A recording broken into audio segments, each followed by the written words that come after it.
Boxing has had its fair share of unusual moments. And some maniac has attempted to parachute here. From parachute intruders to double knockouts, flips and tricks, mid-fight haircuts, you name the scenario and I guarantee at one point we've seen something closely comparable throughout the sport's rich history. This is your favorite cigarette? We toast you. Yet, there is one instance, one strange occurrence that unless it was filmed, no one would believe. The 1993 World Heavyweight title fight. You heard that right. Title fight between the WBO champion Tommy Morrison and a guy that was sat in the crowd washing down a hot dog with a few cold beers. Not as scheduled. In fact, it was never scheduled at all. It's a bizarre piece of history that not enough people know about. Allow me to explain. A lovable boxer from Green Bay with a Rocky Balboa type of opportunity.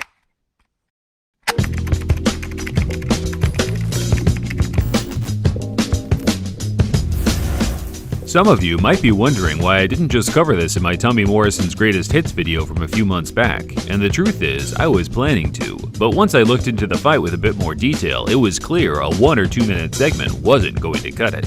For those of you that perhaps have had no idea about the history leading to this event, Tommy Morrison was a top heavyweight prospect from the late 80s that built a considerable fan base for not only dominant displays in the ring, but likewise for the way he presented himself outside of it, exuding a media star aura by the little bits and pieces of airtime and publication he was given. But I tell you what, I will be a heavyweight champion as well, so boxing fans, watch out. There's the left hand, Jake goes down and probably out. Then, in stepped Hollywood and Sylvester Stallone, gifting the young man from the small county of Delaware an opportunity of a lifetime, the antagonistic lead in the most prominent sports film franchise in history, Rocky. How about you try to manage me? Manage? Yeah. Unless you think I ain't got nothing going. While Rocky V wasn't received as positively as its predecessors, Morrison's role as Tommy Gunn became one of the series' most intriguing characters, ultimately leading to significantly higher interest into the actor's real-world endeavors, which, as a gift for Rocky fans, was that of a genuine rising contender with a lot of talent and promise.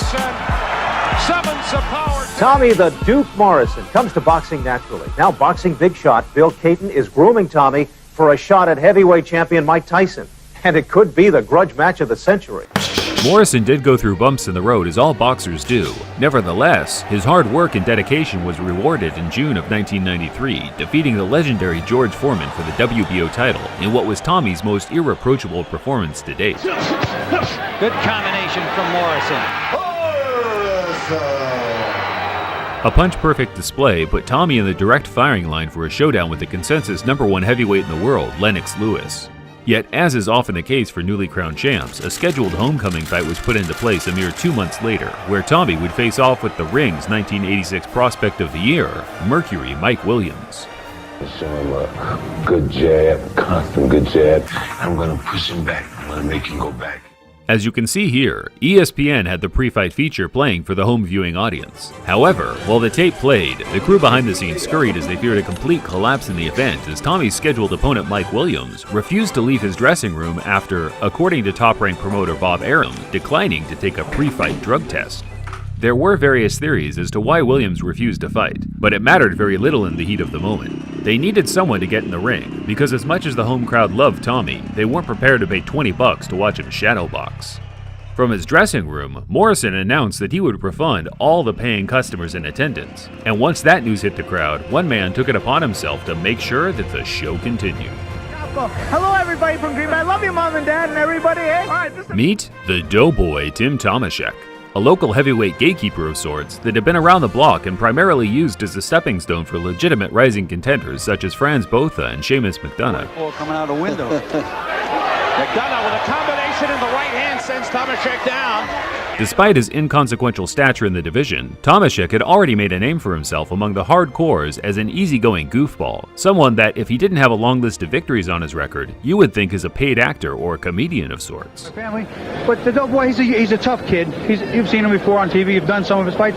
He's a tough kid, he's a comer. Fast forward to August 1993. Tomaszek was celebrating his birthday by going to watch his favorite boxer in the flesh, Tommy Morrison. 4 or 5 beers went down as the undercard progressed, and by the time that jeopardizing news broke, he was drunk, full of snacks, and already planning his night after boxing with friends. Whether it was the alcohol in his system or the promise of $2,500, he stood up and took the shortest notice fight in championship history. And by the time the pre-fight feature had ended, Morrison versus Tomaszek for the WBO title was born. So Tim Tomaszek and Tommy Morrison, and Tomaszek with a chance to see if the old slipper fits. It took some explaining from the ESPN commentary team for the fans at home, yet before you had a chance to turn over the station, an out-of-shape, tipsy, large-as-life Tomaszek made his way to the ring, which quickly turned into unmissable TV. For this is a moment in the sun that was not expected. Morrison was just as shocked as everyone else, as he was expecting a 6'4" African-American slickster in the opposite corner, and he was instead met by a burping and smirky journeyman that lived just a few neighborhoods away. No, and I really like Tommy Morrison. Yes. I think he's a quality guy and a good champion, and I think he has a chance to go far in this sport. But I love Tim Tomaszek. As much as I can imagine this will crush a few hearts, it's better that I break the news now. Tomaszek didn't go on to win the fight. To be blunt, that was never going to be the case. There are levels to this sport after all.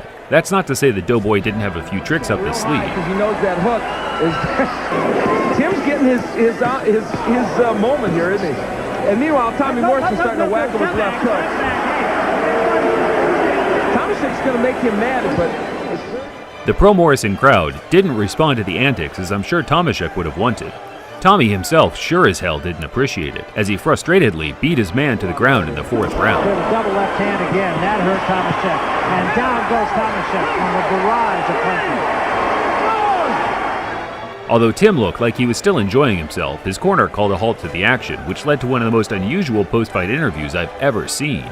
technically you did fight very well. It was a little frustrating, some of the annex and things. I mean, he's a good guy, but some of what he was doing had to be a little distressing. Well, I think he was trying to frustrate me a little bit, but, you know, that might have worked 3 years ago, but I think I'm showing signs of a very mature, much more dedicated athlete, and because of that, we're able to get through situations like this. Tim, a lot of times we've had you on only once or twice. You've been anxious to get on again. You didn't think it would be in this circumstance. Oh, no, Jeepers Creepers, not at all. Everybody who works doesn't even probably know I'm on. I do work at Shopko. Hello, everybody from Green Bay. I love you, Mom and Dad, and everybody, eh? All right, this is a big moment for you. Now, you did perform pretty well there for a few rounds. His power was really the thing that made it. Well, I'm a good-looking guy. Can't you see? Jesus. But he's too strong. He's a very good man. And all the Morrisons, I know everybody, you know, and they're just too strong, too big, eh? A few Jeepers Creepers moments later, Al Bernstein closed out the interview by asking Tomaszek what went wrong in his previous title fight at cruiserweight a couple of years prior. Here tonight, you made an effort. I got to ask you something. Why don't you get down and fight in the cruiserweight division? Why? We like you might hear too much. You might beat fought out the world champion. Remember? We fought you did. at Wamba, and you went the distance with him. I know. They tricked me. How'd they trick you? Free wine on the flight. Oh, Jesus. You couldn't pass that up, eh? Tim, congratulations. Thank you. I love everybody. Hello, Green Bay chapter. Tim Tomaszek. He and I are going out on the Borscht Belt circuit next week, I think, with a guy. Yeah, thank you, Tim. The Tomaszek story didn't entirely end there, however, as national press picked up on the unusual character that was the Doughboy, and late-night hosts such as David Letterman had him on to see what the guy was all about.